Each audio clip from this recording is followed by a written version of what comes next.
Welcome to Martha's Stories. She's his late father's ex. That's how she introduced me. Not as his mother. Not as family.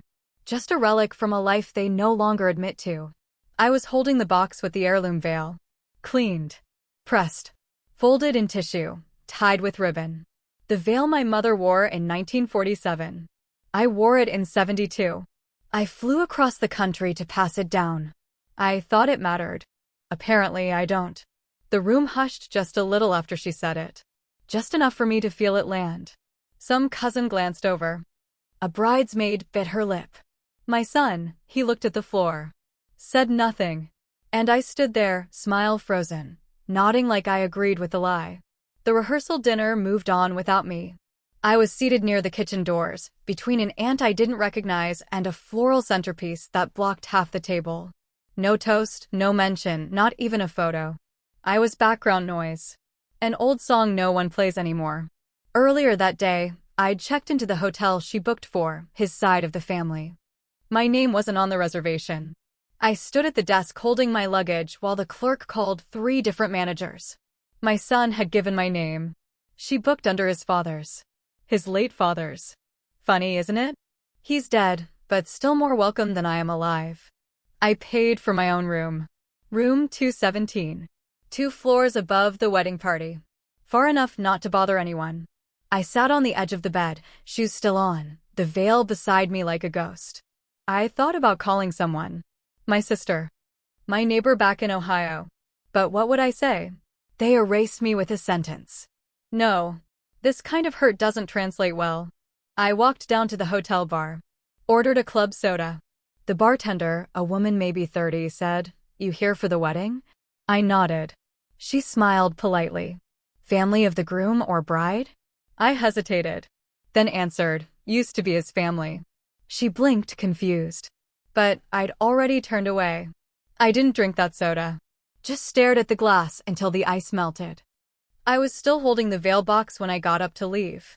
That night, I didn't cry. I lay down fully dressed, eyes open, hands folded on my stomach like I was bracing for burial. They didn't bury me.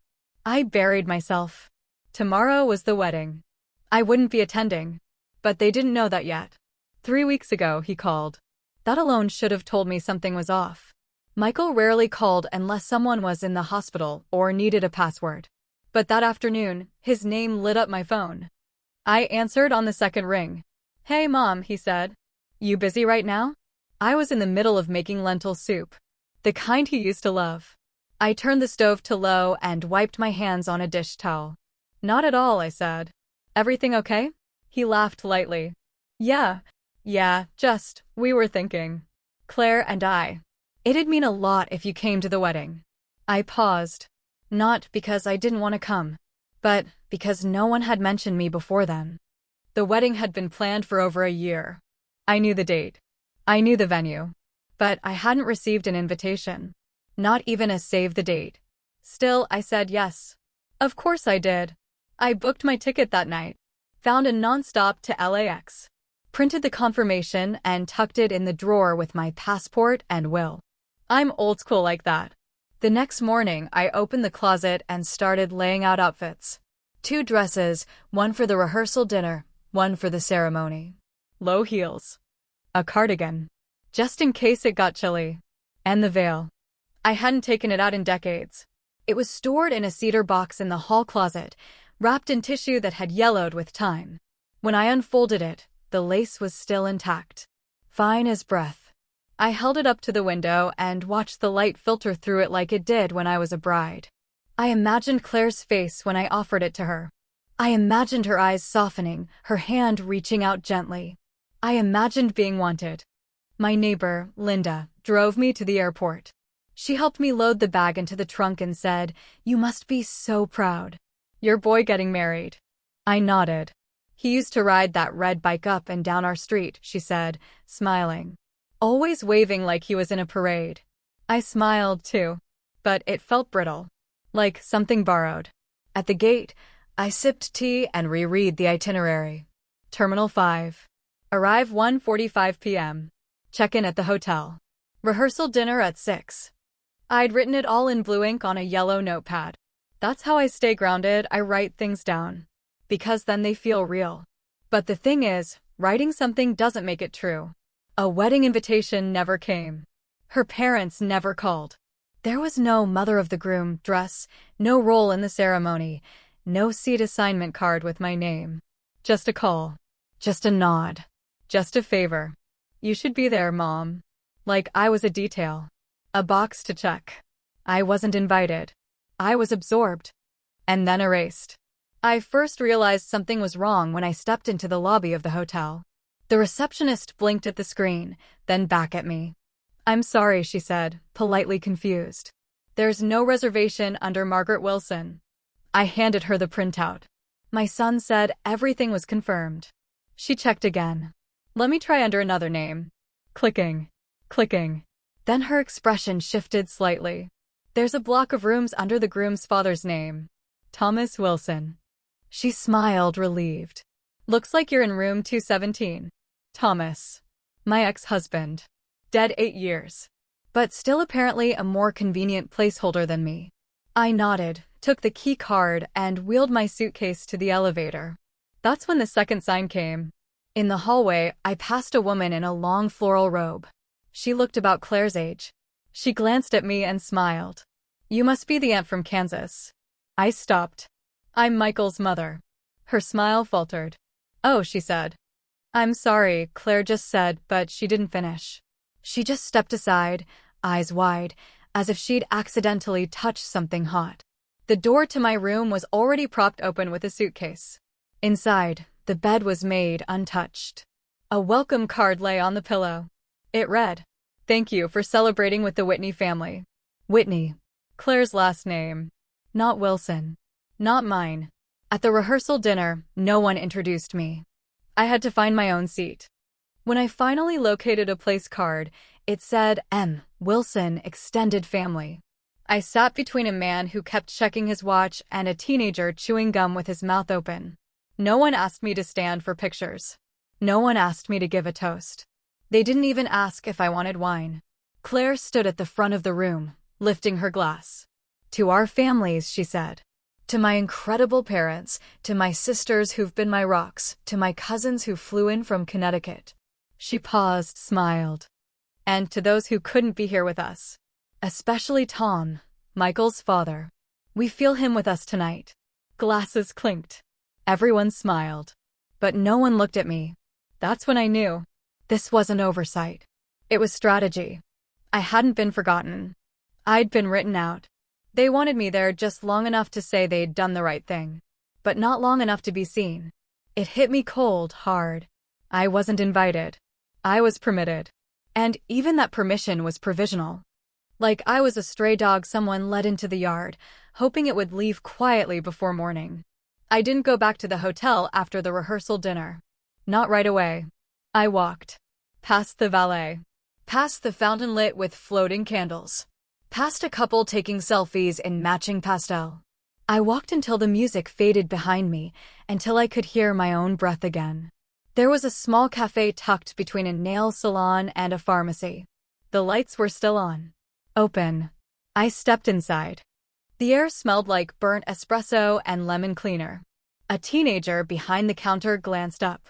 She looked bored until she saw me. "You okay?" she asked. Not nosy. Just human. I hesitated. Then nodded. "Just coffee. Black."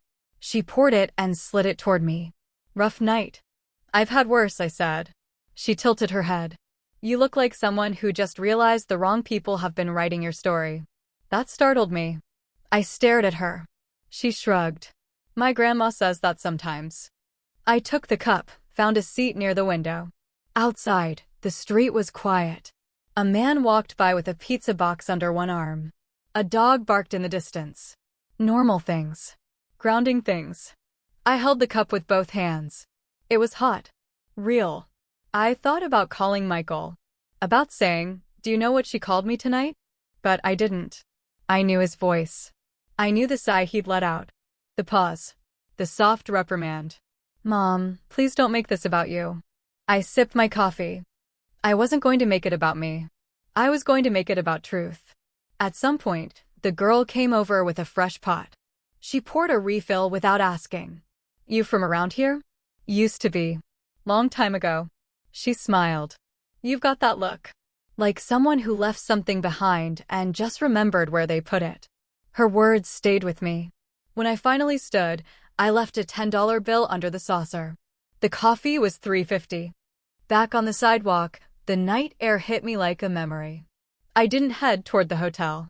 I found a cheap motel 3 blocks down, neon flickering above the entrance. Sunrise Inn. Weekly rates. No questions. The man at the front desk didn't ask for ID. Just cash. The room smelled like old carpet and something medicinal. But it had a lock. A lamp that worked. A bed that didn't judge. I sat on the edge and exhaled for the first time in hours. Took off the heels. Opened the box with the veil. Folded it again. But this time, I tied the ribbon tighter. Not for ceremony. For closure. You don't have to scream to leave. You just have to stop turning back. The morning of the wedding, I turned on my phone. Not to check messages, there wouldn't be any, but to check my bank account. 2 years ago, I set up a transfer. A wedding gift. $20,000. Quiet, clean. Enough for a down payment. Michael didn't know. I wanted it to be a surprise. I logged in. Clicked into scheduled payments. Then I canceled it. No ceremony. No explanation. Just one click. They didn't cut me off. I unplugged myself. There was no rage in me. Only stillness. Afterward, I stood in front of the motel mirror. My hair was still curled from the day before. My makeup, faded but intact. The dress I'd chosen hung on the chair, still zipped in plastic. Untouched. I didn't put it on. I changed into dark jeans, a soft blouse. Comfortable shoes. I folded the veil back into its box, slid it into my tote bag. At 11:04 a.m., I checked out. The front desk clerk, a lanky man with a wedding ring and a tired smile, handed me my receipt. Hope your stay was all right. It was real, I said. That seemed to register with him. He nodded slowly. Outside, the sun was already hot. I stood for a moment under the awning, then flagged a cab. The driver was an older woman in sunglasses and a Dodgers cap. You headed to the chapel? She asked, glancing at my bag. No, I said. To the airport. She nodded, pulled into traffic. Getting out before the party starts. Smart. We drove in silence for a while. Then she said, You okay? I hesitated. Then asked, You ever get to a point where you realize the people you raised don't really see you anymore? She didn't flinch.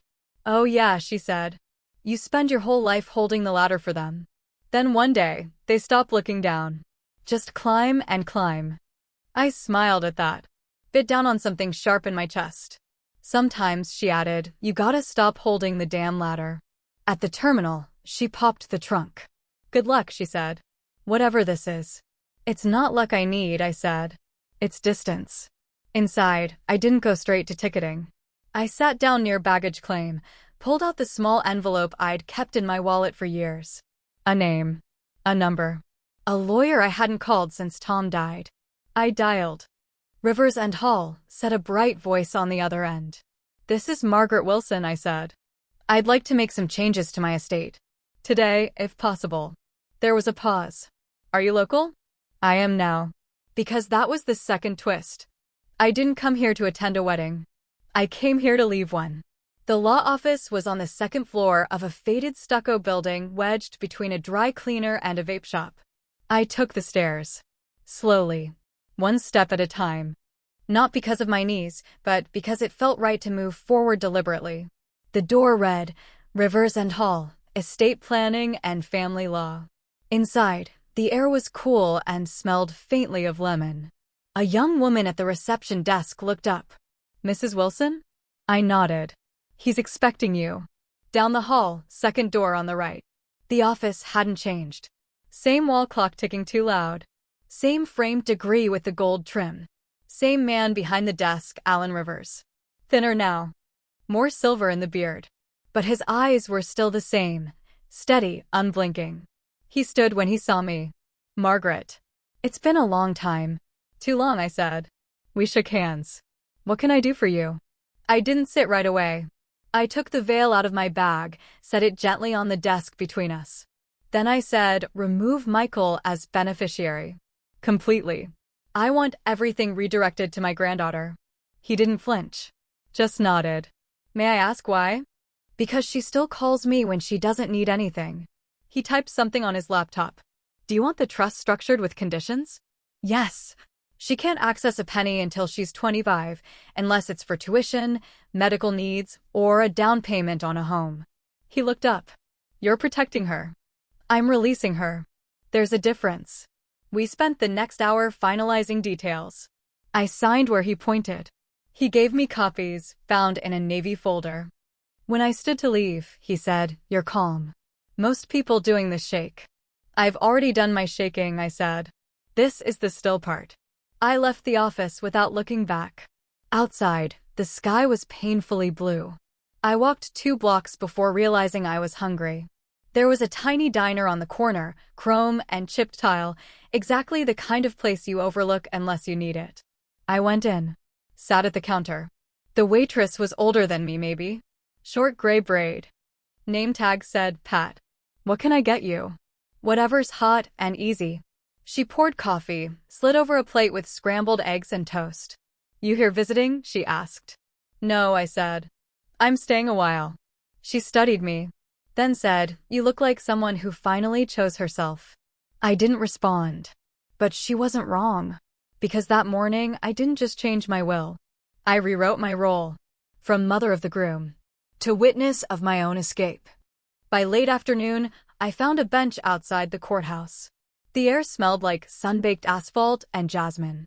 I sat there a long time, veil still tucked in my bag, folder of documents beside me like a quiet companion. I wasn't sure where I was going next. I didn't want to go back to Ohio. I didn't want to go anywhere I'd have to explain myself. I pulled out my phone and searched short-term rentals near me. Most were either glossy and overpriced or looked like places you disappeared into for the wrong reasons. But then I saw one, no photos, just a listing. Room for rent. Quiet. No drama. Month to month. Text only. I texted. 2 hours later, I was standing in front of a house with peeling green shutters and a wind chime that sounded like silver spoons hitting bone. The door opened before I knocked. You the one who texted? The woman asked. She wore denim overalls and held a cigarette like she'd been born with it. Yes, I said. Margaret. I'm Joyce, she said. Come in. Let's see if we annoy each other. The living room was full of books and half-dead plants. A cat stared at me from the armrest like it knew more than it should. She led me down a narrow hall, up a flight of stairs that creaked with every step. This is the room, she said, opening the door with her foot. It was small, twin bed, cracked dresser, window facing the street. I like quiet, she said. No boyfriends. No drama. No early morning blenders. Perfect, I said. Rent's due Friday. Cash only. I pulled out an envelope, handed her the bills. She looked at me. You sure about this? Absolutely. She nodded. Then it's yours. That night, I unpacked what little I had. 3 changes of clothes. Toiletries. The veil now folded and sealed back in its box. I didn't set it out this time. I slid it under the bed. At breakfast the next morning, Joyce made scrambled eggs and black coffee. You look different in daylight, she said. How so? Less like a woman who's lost something. More like one who just remembered where she left it. She said it without warmth or pity. Just as a fact. I didn't smile. But I didn't deny it either. Because that was the thing. When strangers start seeing your truth more clearly than your own family, it stops being painful. It becomes freeing. We ate in silence. After, I walked to the corner store. Bought milk, bread, a small jar of raspberry jam. At checkout, the young man bagging groceries said, You new around here? Yes. You planning to stay? I looked him in the eye. Long enough to stop disappearing. Because that was the truth. I wasn't starting over. I was resurfacing. And this time, I wasn't asking permission. He showed up 3 days later. I heard the knock around 8 a.m. Joyce was still asleep. The cat was curled at my feet. I opened the door in my robe, hair damp from a shower, toast still in the toaster. Michael stood there. clean-shaven. Slacks, no jacket. Holding his phone like it might shield him. "Hi," he said. Quiet, too careful. I didn't move. He looked past me, as if trying to make sense of the house, of me in it. Like I'd become a riddle. "I've been trying to reach you," he said. "I know. We noticed you weren't at the wedding. You noticed." He shifted, like he wanted to step inside, but knew better. "Claire," she was upset. "She thought you'd left early." Without saying anything, I stared at him. She introduced me as Dad's ex. His jaw tensed. "She didn't mean it like that." I said nothing. "I was going to say something," he added. "But you didn't seem." "Didn't seem what?" He looked down. "Didn't seem surprised." I nodded. "Because I wasn't." He looked up then, searching my face. "So you just left?" "I left," I said. "Without causing a scene. Without pulling you aside. Without embarrassing your bride." Silence stretched. "I canceled the transfer," I said. He blinked. "What transfer?" "Don't worry about it." I started to close the door. "Wait," he said. "Mom, can we talk? Please? Just for a second." I didn't raise my voice. I didn't cry. I simply said, "Now you know what silence sounds like. The kind that comes from someone who always showed up." His mouth opened, then closed. The moment held, then broke. He nodded once, almost like a bow, then turned and walked down the steps. I didn't watch him leave. I closed the door, finished making toast. Joyce shuffled in, rubbing her eyes, wearing a sweatshirt with a faded raccoon on it. "That him?" I nodded. She poured coffee. "You let him have it?" "No." She smirked. "Even better." I spread raspberry jam, sat down across from her. For a long while, we didn't speak. The kitchen was quiet, warm. Somewhere outside, a lawnmower buzzed. The world kept moving. "You know what I think?" Joyce said eventually. "What?" "I think people think mothers don't leave. That they'll just keep taking it. Every slight, every silence." "And we usually do," I said. "Until we don't." I looked out the window. "I didn't leave," I said. "I just stopped returning." Joyce nodded. "That's the kind that sticks." Because this wasn't revenge. It was the ending of a role. The lights went off. The curtain dropped. I was never the villain. I just stopped playing the fool. By the end of the week, they started looking for me. Claire emailed first. Subject line, "Where are you?" No greeting. No apology. Just confusion. Then came a voicemail from Michael. "Mom, I don't know what's going on, but this isn't you. Can you please just call me? Please." I didn't listen to the end. It was me. The version of me they never expected to meet. The one who didn't ask to be kept. The one who'd stopped auditioning for affection. Then the lawyer called. "Mrs. Wilson? It's Alan. Just confirming your trust documents have been filed. Everything's official. Your granddaughter is now sole beneficiary." I exhaled so slowly it felt like I was releasing an entire decade. "Thank you," I said. He paused. "Can I ask something?" "Of course." "Are you sure?"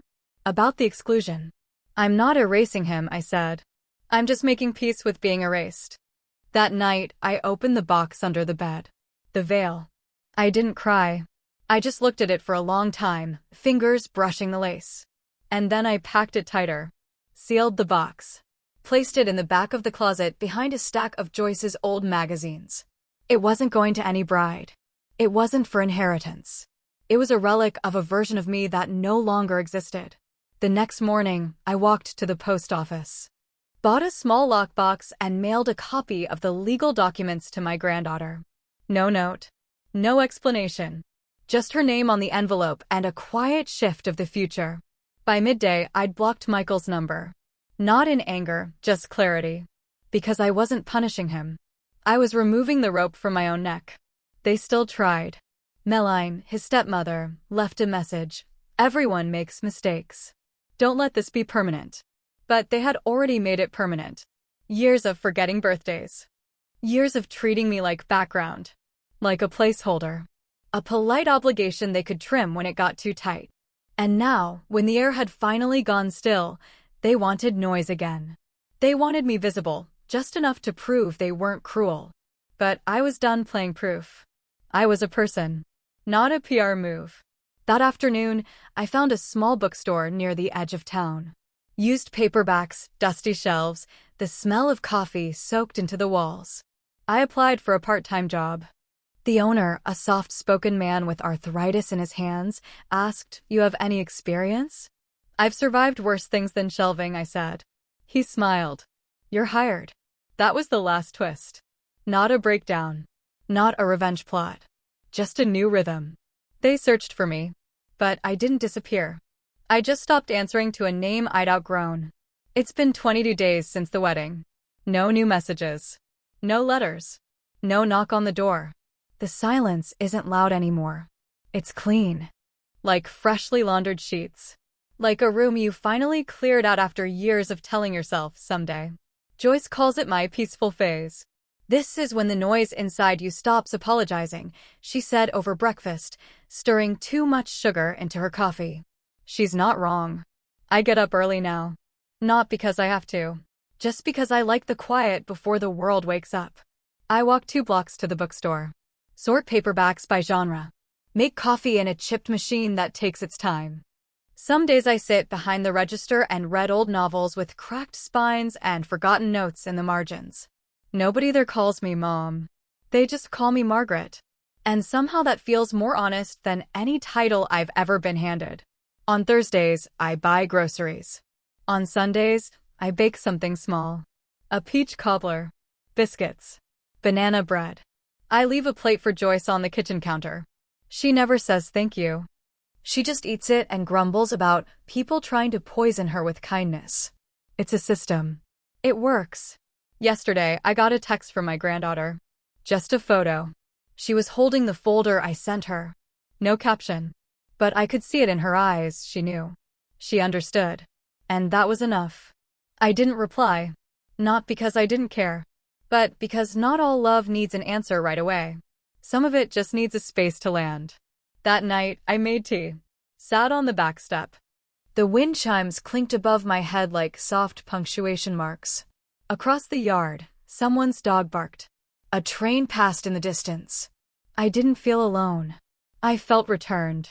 Not to a place, but to myself. Inside, the veil is still in the closet. I haven't touched it. I don't think I will. It's not a symbol anymore. It's just lace and thread. History I'm no longer obligated to carry. There is no revenge in the story. No grand finale. Just a woman who finally chose a smaller life with more truth in it. I pour another cup of tea. The house creaks a little. Joyce mutters to the cat down the hall. And I think, sometimes love is not forgiveness. It's the decision to stop explaining yourself. Then I write it down. On a napkin. No reason. Just to see the words outside of my body. I fold it once. Set it on the table. And take the first deep breath I've taken in years. I didn't disappear. I just stopped asking to be seen. What would you have done in my place? If the story hit you, leave a like. And don't forget to subscribe, it only gets stronger from here.